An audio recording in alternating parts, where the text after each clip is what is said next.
I feel like in every household, one person is a little handier than the other. Who in your household plays the role of the person who, like, and again, I don't know how to fix it, but like tries to fix it? Sure. Yeah.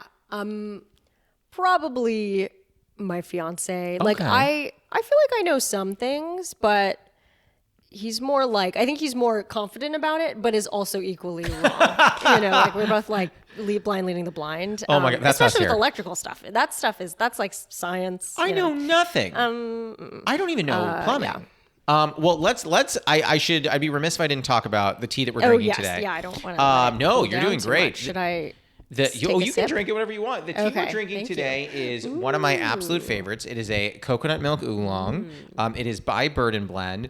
For those that are steeping at home, so you're going to want to... Yeah, we have our steepers at home. I love it. Good for those that are steeping at home, what you're going to want to do here, this is going to be about between 180 and 185. I usually prefer 180 because it's an oolong. And I would say 2 to 3 minutes. I usually go the full 3, but you can do whatever you want. The one thing I'll say about oolong in most cases, for those listening at home, oftentimes this is not like a 15 steeper. You know what I mean? You're not going to steep a bunch of times on a lot of oolongs. A lot of oolongs are going to be 1 re-steep, maybe 2. How does that all feel to you? You drink a lot of tea. Do you feel like I encapsulated it? Oh, yeah. I'm excited. I'm going to give a little sip. I love it. Good? Oh, it's nice. You still get the oolong. Like, I've never had coconut with oolong, and you had 2 options of these. And I was like a little skeptical because I was like, is the coconut going to overpower it? But I think it's a good mix. I'm so glad you like it. I was nervous because... So we talked about this off mic, but I always ask guests what tea they prefer. And when you said oolong, I was just like, Sierra, get over here. You're the best guest. I win. Yeah. Yay. Because I love an oolong tea, but I like these kind of sometimes more experimental oolongs. I think they're very tasty. Oh, yeah. I'm trying to remember. That's a good one. Outside of tea, the first time I saw you perform. And I don't know if we've met outside of tea. No, I'm kidding. Yeah, that's it. I randomly messaged you. I was like, who is this gal?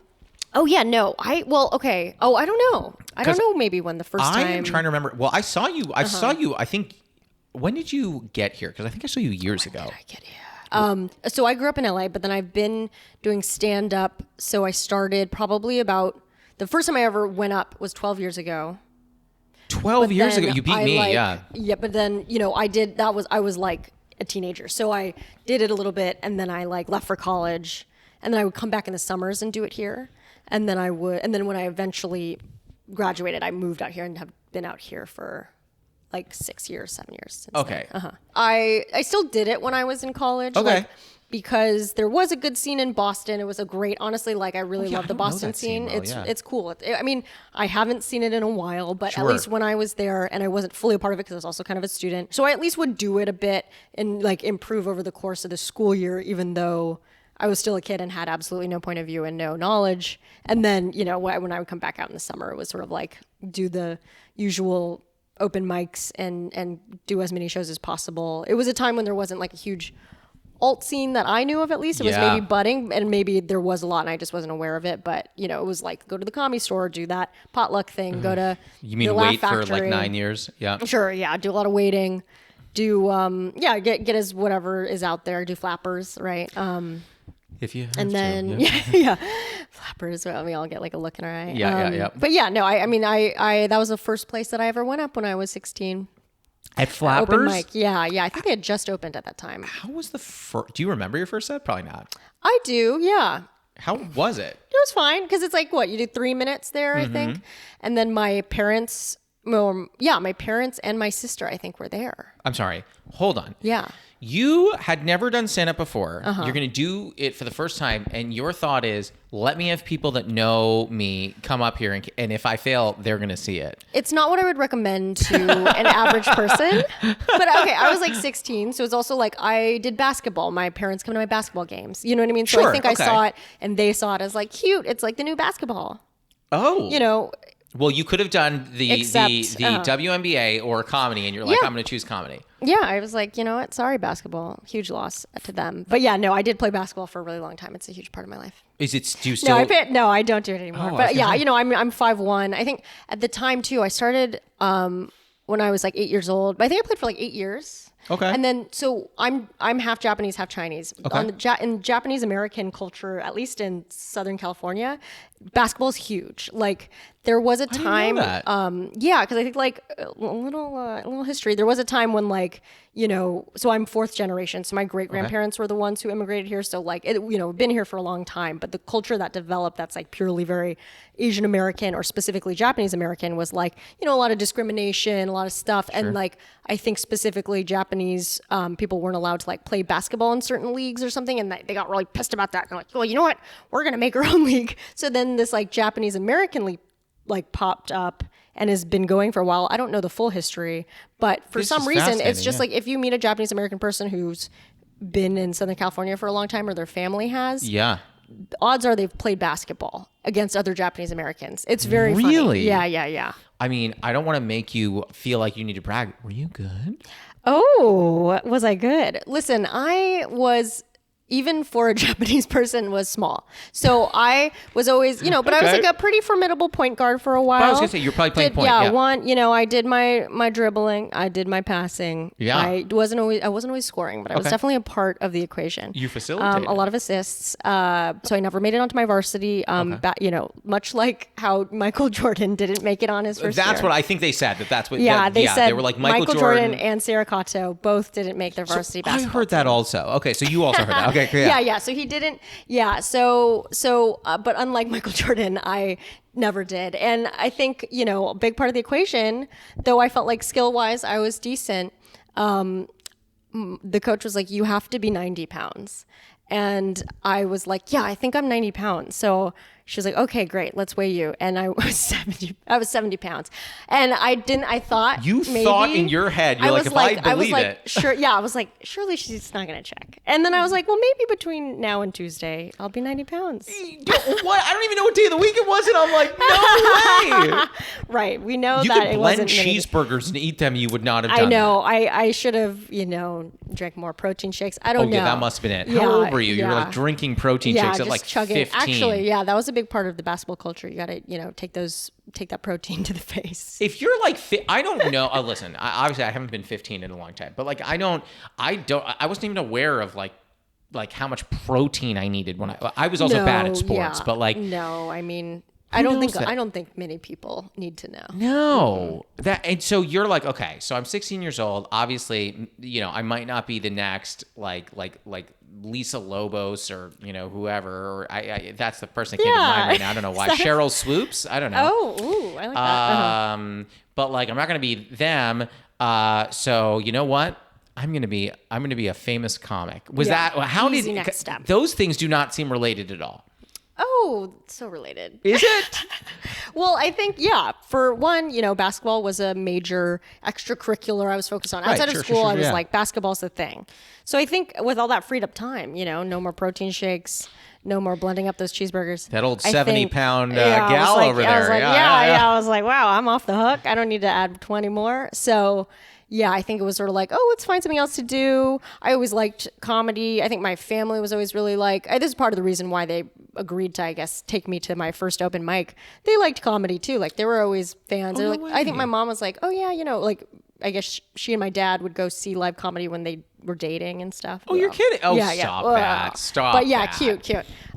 So, they knew about certain comedians, and they'd always be like, there's that one guy who did that joke about the ham sandwich. Do you remember? I'm like, I don't know what the fuck you guys are talking about. You're like 1,000 years old. You're like, that's one joke that probably came out in like 1960. I know, gross. But yeah, I think because of that, I was like, this could be a fun thing to do. There's no barrier of entry, right? You just go to Flappers and sign up. Yeah. You wish sometimes when you go to mics now, you're like, man, I wish there were a higher barrier. Yeah, exactly. Now it's like, I think Flappers needs to maybe. Yeah. Get some gatekeepers. Yeah, make people run like a 7-minute mile, and if you can do that, then you can get in there. Yeah, exactly. Whatever the comedy equivalent of that is, I don't know. Right. Yeah, I don't know, but I think it would weed out a few.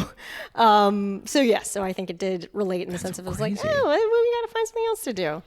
And so you do your first mic at 16, and then I'm trying to remember, when you go to college, what, 17 or 18? One of those, around there, or maybe between those. Yeah. But you go to college shortly after, but you were kind of like, hey, I like this enough that even when I go to school, whatever, I think I'm gonna continue to try to hone this.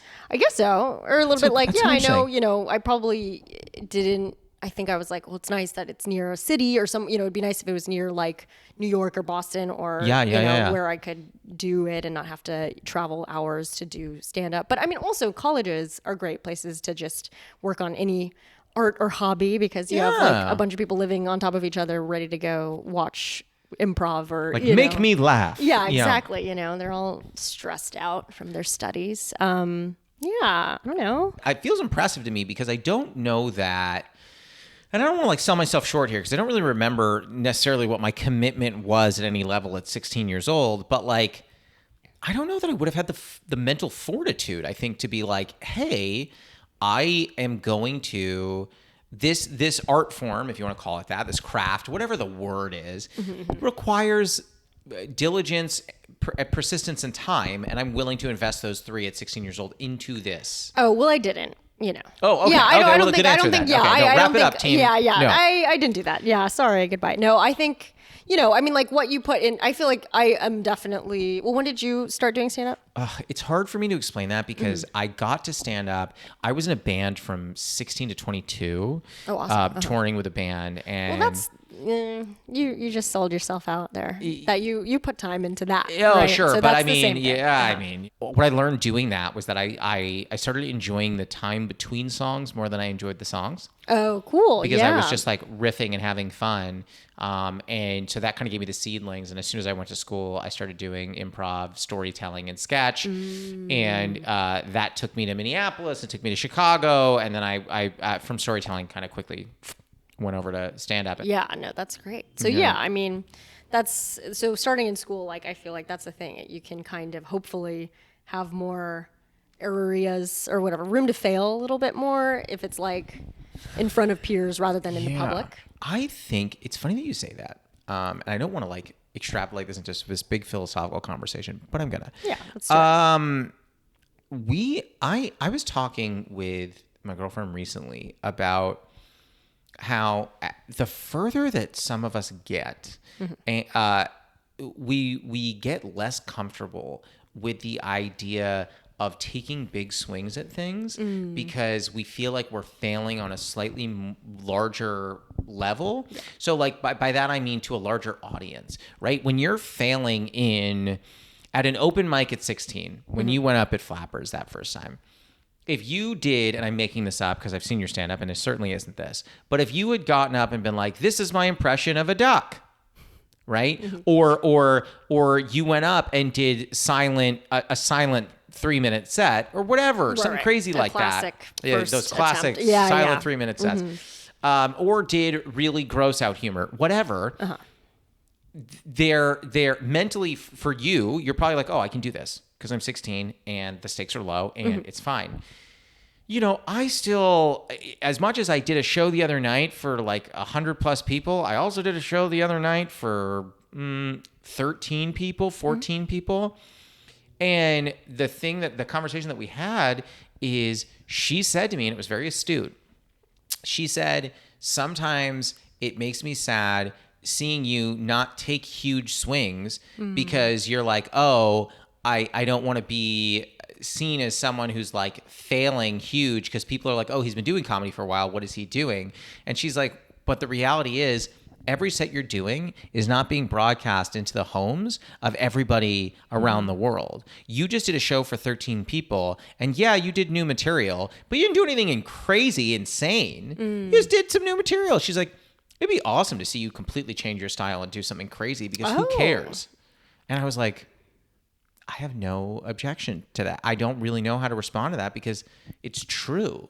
Yeah, I love that. I mean, that is, that's like even going beyond new material, going to like a new style, like doing something totally outside of your wheelhouse. Interesting. Yeah, I mean, I think we're all super scared to do that no matter, it's just... Because even I look back on times when, yes, and I'm sure you do this too. It's like you look back on times when you had way less to lose, but were still just as scared to like do big swings. And I go, oh, I wish I could have done it then. But now, no. But it's like, well, what's to say in 5 years I look back and go, well, I should have done it this year, I think we will do that. I think so. And I think I continually look back because I've been doing this for a while. And it's also like, and I had certain things that I think felt like success at a young age that I felt like the stakes were really high, and really they never were. But you do always feel that way. Like, I think getting on certain stages in LA, you're like, oh, well, I have to like crush here because you just don't know who's watching, or like this could lead to that. And the truth is like true, maybe, but to like control for all those, like you're just gonna never get that chance to really like try something out. And ultimately, even if you do crush, sometimes nothing happens anyway. So it's like, so I think it is really tricky, so but yeah, for sure. Like it's so funny thinking about just, I mean, even if like we remove ourselves from the equation, like looking at like other comedians or other people, like I think I was talking with some people where it's like, oh, who won like best actor 5 years ago or something like that, like for in the Oscars, right? Yeah, I'm and it's like, of course, that's the biggest moment. It's like so exciting. Everybody, wants to work towards that goal, say if they're like a serious actor.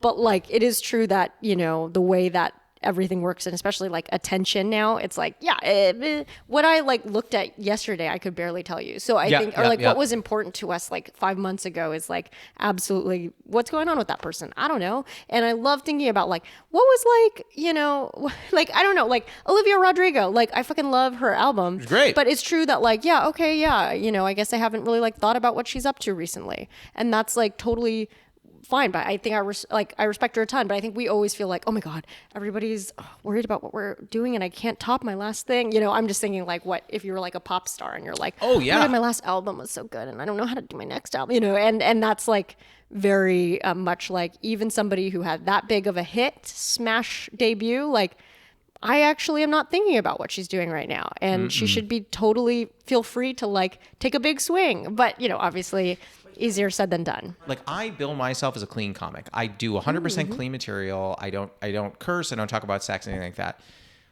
If I got on stage and started talking about like crazy sex stories and also no one's going to be like, hey, top Twitter trending topic. Did you hear Josh Lanzette changed his style? Yeah, he's sold out. Yeah. Who is this unrecognizable man? I'm not Jim Gaffigan. No one cares. Sure. You know what I mean? Even if even Jim Gaffigan, like, sure, like people would maybe care for like a little bit, but maybe, then a day. It would be like good for him.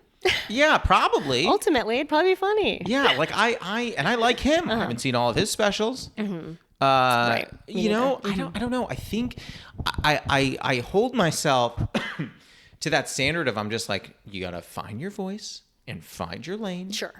But I think for someone like you, I think it's really cool that like you started at 16, you went to Boston, which by the way, on a side note, I love that you're from LA and chose one of the coldest. You're like, it was a horrible idea. Mm-hmm. Why? Like, why'd they put a city there? Yeah. Did you not so think when you were looking at colleges, you go, listen, I get that there are a bunch of good colleges in Boston.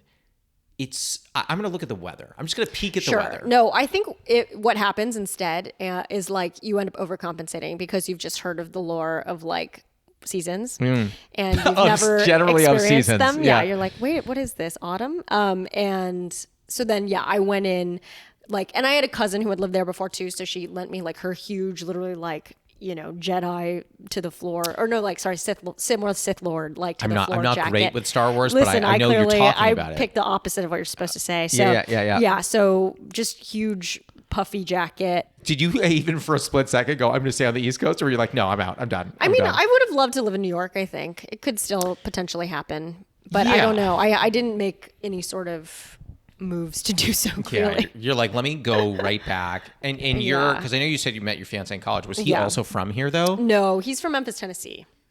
Yeah, so but cool. I think he wanted to come to LA because he he probably was like sick of the cold there too. Yeah, I mean, and then he actually went to high school and middle school in London, so like rainy, and they all love LA and in London apparently. Is that a thing? I guess so, because I think they see the palm trees and the beach, and they're like, give me a place in LA, baby. Yeah. This is such a weird one. Have you ever seen the movie Kingsman? Yeah. Okay. So love it. I love the action scenes, whatever, they're a blast. But I remember when I watched it, like obviously you're supposed to be like focusing on, there's like a big fight in a pub and all this stuff and whatever. And you're supposed to be like focused on like the plot, and everything. And I'm just sitting there being like, how fun would it be to walk around in a suit with an umbrella? Like, I want to be English. Looks so dapper. I literally thought that. Because they do because it's like a tailored suit thing. Yeah. No, that's super fun. I had the exact wrong Getting response. Dressed up. Yeah. Oh my God, what if there's a gun in my umbrella? Yeah, they're so regal. Yes. I want to go. It's like so dumb. I think, I did like that there's kind of more of a dressing up culture. I mean, Los Angeles is like the complete opposite, where it's like casual is actually kind of dressed up. So it's kind of fun just to have the opposite, which is like, ooh, what if you get dressed up? But also it's a little pretentious, but yes. I met up with a friend for coffee, and I'm not going to out this person. I want to, but I'm not going to out this person. I met up with a friend for coffee in the middle of the day of a work day, okay? And we both have jobs. And they showed up with, I guess hurts my heart to even say this. Fake fur-lined Crocs. And I was like, try a little. Like I'm not asking you to get dressed up for coffee with me, but wearing fur-lined Crocs with holes in them, which, by the way, defeats the purpose of the fur lining if they've got holes in it. They still have the clog trademark holes. Yeah. And I'm like, you showed up to coffee with me in shorts, a t-shirt, and fur-lined Crocs. Like, did you give up in general? Like, do I need to have people watching? Because I'm scared of what you're going to do to yourself if you've given up this much. Brutal. Is that what a too mean? Takedown. That's too mean. Well, listen, you unfortunately are speaking to somebody who loves Crocs. Oh, everyone loves Crocs. I know. What is it with this Crocs society? Crocs. Okay, so I started wearing Crocs probably in high school. I got into but I'm not sure the clogs. You must have been the most popular kid with the Crocs. Actually, no. I got into the clogs even before that. I was probably in first grade, and my friend's grandma got us a pair of Crocs, and it was the new thing, and it was quite expensive. It was a very nice gift. Crocs? Yeah. Okay. It was, they could be $45 or something. Oh my. Still. They should pay you to wear them. So I'm going to offend Crocs wearers everywhere. You bet. Ooh, they've got the army. So listen, will know. I had a guest who said all he said was that he thinks Olive Garden is not the highest quality, and we never heard the end of it. So yeah, I mean, yes, they might have some overlap in the demographic, in a good way. But yeah, I think. I got into the kind of, because they have all sorts of styles. So you can go. God. Are you away shilling from the Crocs? Hey, because I wore the same style for years. I would just, I thought is the thing. They would, and then, they had this cute little flats looking thing. And I left it outside though, because it's black. It got too hot and then it shrunk. So I had to get a new pair. Your Crocs shrunk? Yeah, they shriveled and kind of shrunk a little bit. So they're too tight. I've never even thought that could happen. I mean, yeah, sunny Southern California. So I had to keep kind of replacing them, but overall I can't complain. Did you ever consider just not replacing them? Just getting the Crocs out of your life? I haven't replaced because a coyote stole one of my Crocs. That is not true. Yeah. How do we know? And we have to get to the first segment. Yeah. Sorry. Don't apologize. I have got to know before we do this. How do you know? Did you see the coyote, or do you have a ring camera? So there is a coyote who kind of comes and taunts us. You know how they are. What neighborhood are you? I'm east. I'm very far east LA. So kind of thank close you for to even making it out here today. Oh yeah. I love to come to Venice. Am I allowed to say? You can say Venice. Yeah. Okay, yeah. I don't want to dox you. So you're on the east side. So I suppose they're probably more. They're not over here. Okay, yeah. I mean, close to probably the mountains and stuff. Okay. But they still can live in a city and stuff. That's why they thrive or whatever. But anyway, yeah, I just would taunt us, because basically they're kind of territorial or whatever. And I think we left for a little bit and came back and shat on our porch and shit around. Just to make up, just to be this is my porch. Yeah, now. Be like, hey, listen, you guys, you were gone. Yeah. Where were you? So then also at some point, I think we found one of them a little far out. So we assumed he took both of them. But so I couldn't find the other one. What were you going on a Croc expedition? We got to go hunt for these Crocs. It was just out in the backyard, not where I left it. Clearly. I was yeah, it's definitely that. You got to get a ring camera and track the coyote. Right. But I bet they know how to get around those. The ring cameras? We are giving coyotes a lot of credit. Okay, let's jump into the first segment. The first segment is called the Newly Friend Game. Yes. It's like the Newlywed Game, but we're friends. Mm-hmm. The way this game works is I'm going to ask you a question. You are don't answer. You're going to write down your answer on the board. I'm going to write down what I think your answer is. We're going to flip our boards at the same time. We get a point if we get it right, and we'll do the same thing for me. So, my question for you, and this is going to be, this is going to be a real tough question. I don't know that I'm going to get this right, but I'm going to take a shot at it. So what we talked about earlier, and we can get more into this later in this episode, is that you write for animation. So my question for you is going to be, what is your favorite animated movie? It can be it could be Disney, non-Disney, it can be 3D, non-3D, whatever you want. What is your favorite animated movie? Could be recent, could be old. Okay. Now, this opens up a lot. There's a lot of options here. I think I've set myself up for failure, but I'm going to take a shot at it. Okay. Flip your board on 3. 1, 2, 3. Damn it. Oh, such a good guess. Okay, so I wrote Beauty and the Beast. That was stupid. You wrote The Incredibles, which is so amazing. I also said Jess's favorite is Mulan. Oh, a little racist. You know me. No, Mulan was definitely one of my favorites. That's a good guess. So it's interesting because this is going to be embarrassing. I saw it for the first time this year. Mulan. Yes. Oh, fun. The original, not the I haven't seen most of the remakes. So I haven't seen the remake of that the or live like action, or like Little Mermaid or all those other ones. I haven't seen any of those. Not the same. Or Aladdin. I saw Mulan. Here's what surprised me about that, and then I want to talk about The Incredibles because that's actually one of my favorite movies. Nice. Everyone talked about like that there were 2 big songs out of that movie. I'll Make a Man Out of You is one of them. And there's one other that I can't fully remember that takes place toward the beginning of the movie. Reflections, maybe? Maybe. Whatever that song was, it was like a minute and a half. And I'm just like sitting there going, this is one of the most famous songs. It's not even a full song. Oh, interesting. Yeah, that might be that one because like Christina Aguilera does a cover of it too. Is that think the one? So. Yeah. But it just went so fast. And I go, we couldn't have given this movie an extra minute and a half to really let them do a full rendition here. Interesting. Meanwhile, I'll Make a Man Out of You was so good. I was like, let's run that back again. Love that one. Let's get that a second time. That's good. I think I was just singing it the other day because anytime I say let's get down to business, it's to defeat the Huns. Dear Lord. And I guess Beauty and the Beast because I felt like that. I think that was one of my sister's favorites. I felt like that might have been like a good shot. Yeah, I mean, I was the first Oscar nominated of the Disney movies. Is that true? I didn't know that. Or did it win an Oscar maybe for the original song? Well. But let's talk The Incredibles for a second. Yes. I love The Incredibles. It's a great movie. Talk to me about, were you one of those people who was lucky enough to see The Incredibles in theaters? Oh, did I? I don't know. I guess I maybe didn't.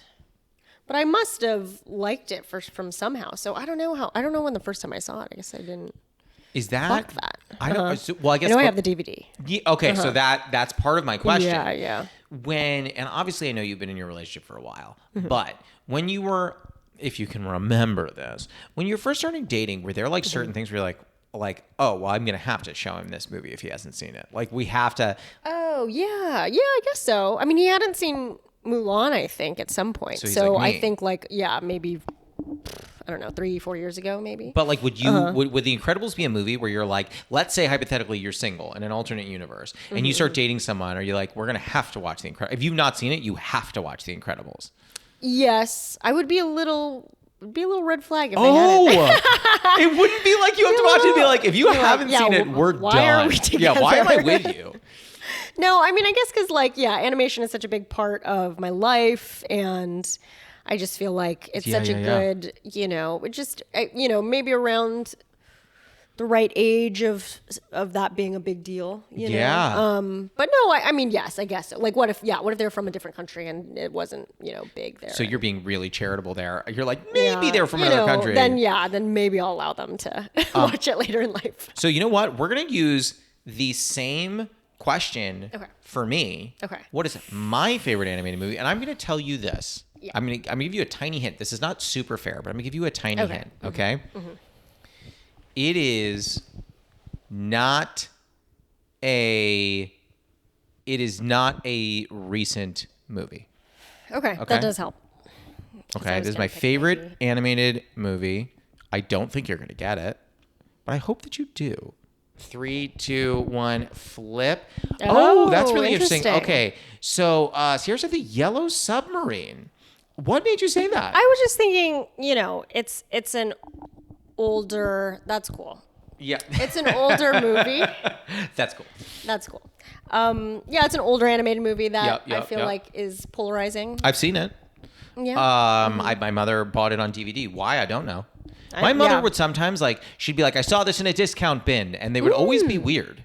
Yeah, that's what makes it in the discount bin. Yeah, she bought Volcano, the Tommy Lee Jones movie. Oh, I don't think I know much about that. I don't either. Mm-hmm. Then 3 weeks later, she bought for $3 The Perfect Storm. I go, enough with the weather films. Let's just quit it with the weather. I mean, God, you gotta get some of those. I mean, there's a tornado in LA. Oh my God, I know. We gotta get ready. But I wrote, for those that are listening, she wrote Yellow Submarine. I wrote Nightmare Before Christmas. A great one. Horrifying.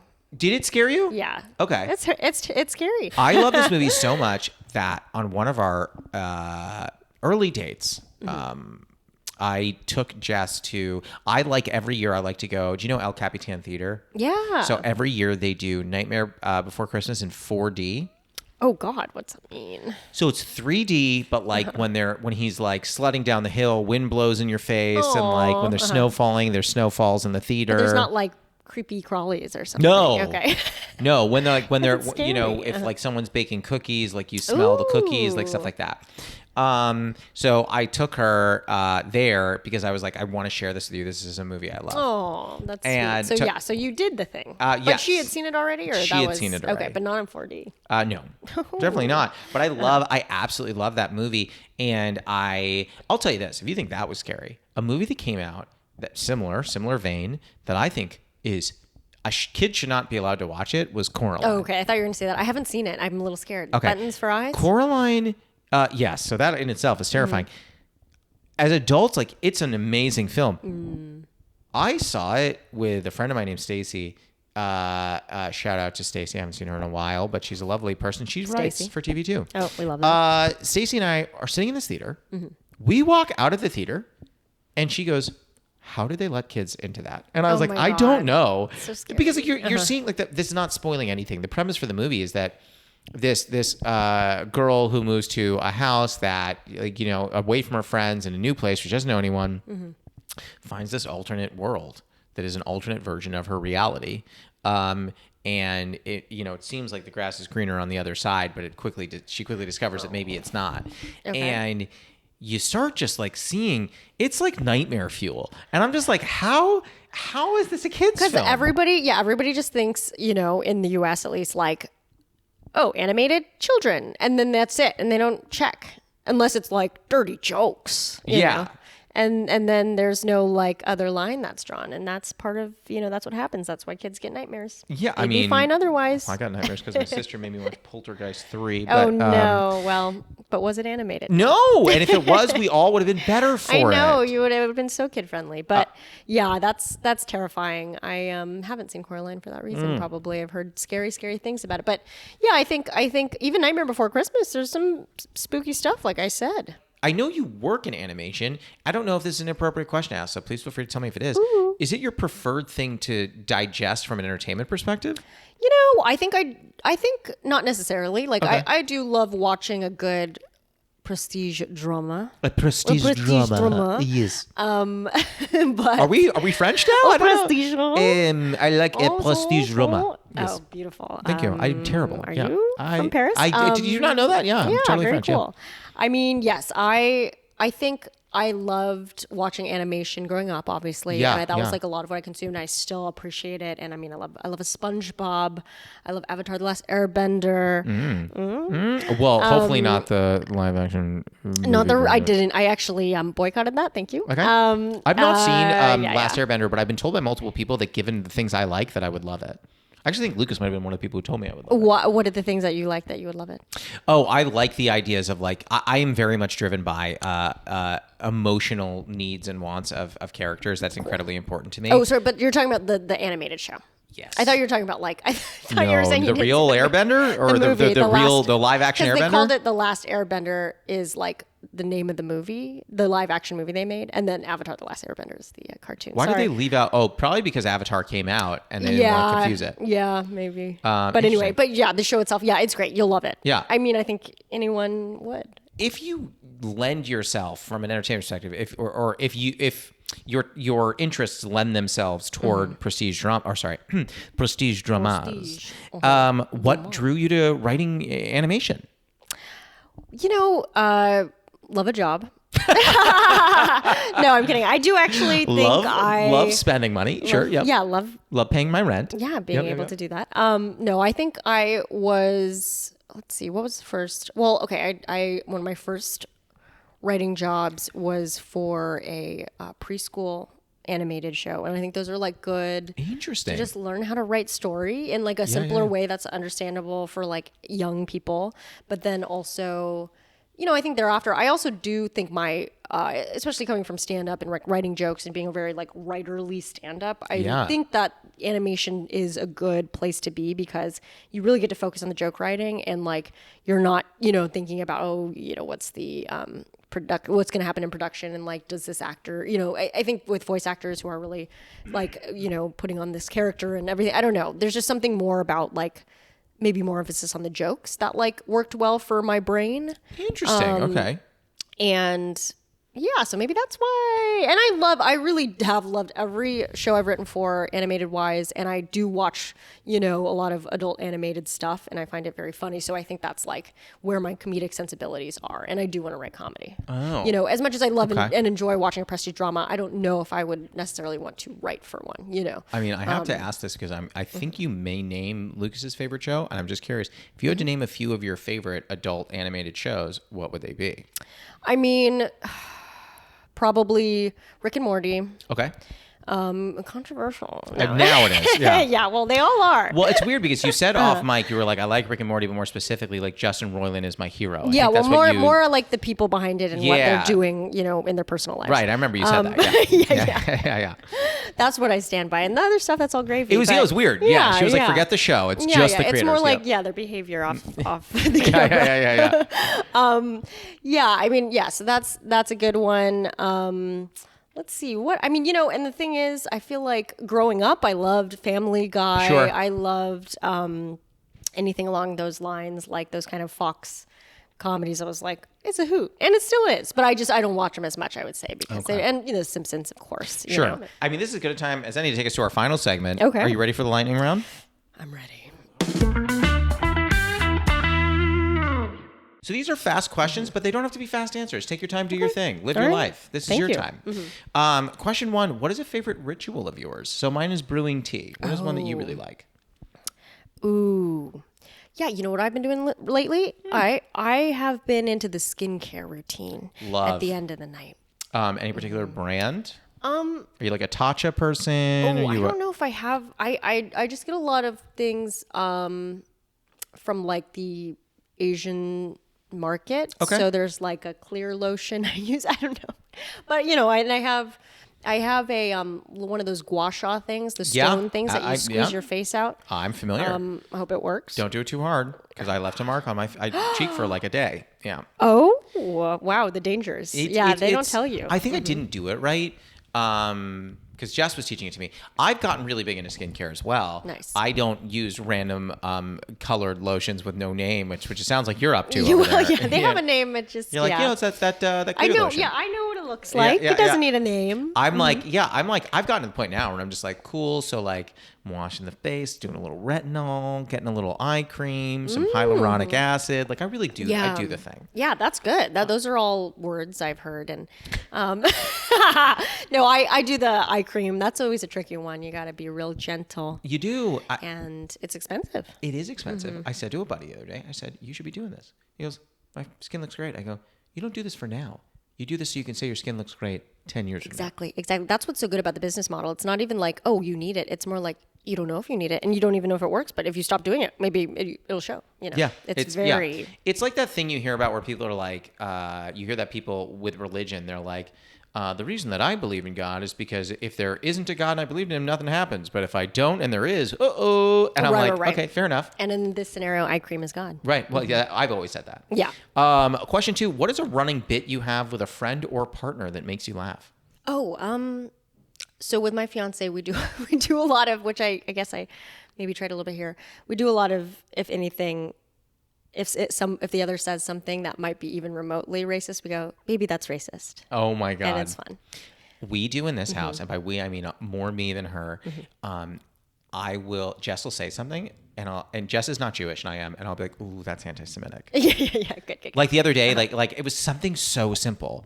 She goes, "Oh my god, it was bagels." She goes, "Yeah, I mean, like, I didn't think the bagels were that better in New York than LA," and I was like, "So that's anti-Semitic."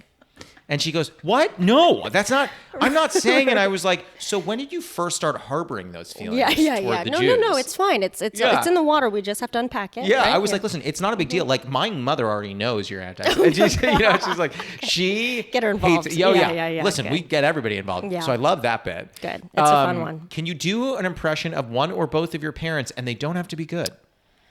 In fact, bad is better. One or both. Let's see. My dad's probably the easier one. He does a lot of, I kind of talked about him earlier with sort of his weird stories. I really want to hear those, He would do a lot of like he's kind of catastrophizer.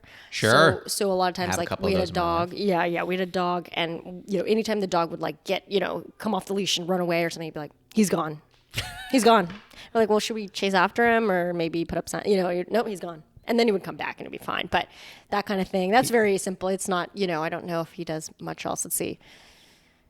Yeah, I feel like that's the main one. I mean, he would say things like, even now he kind of is like, I had a friend who worked at Area 51. He has a lot of these sort of, he's not a full conspiracy theorist. But he does like, he's open-minded when it comes to aliens or, certain things like, oh, well, maybe they are tracking us. Okay.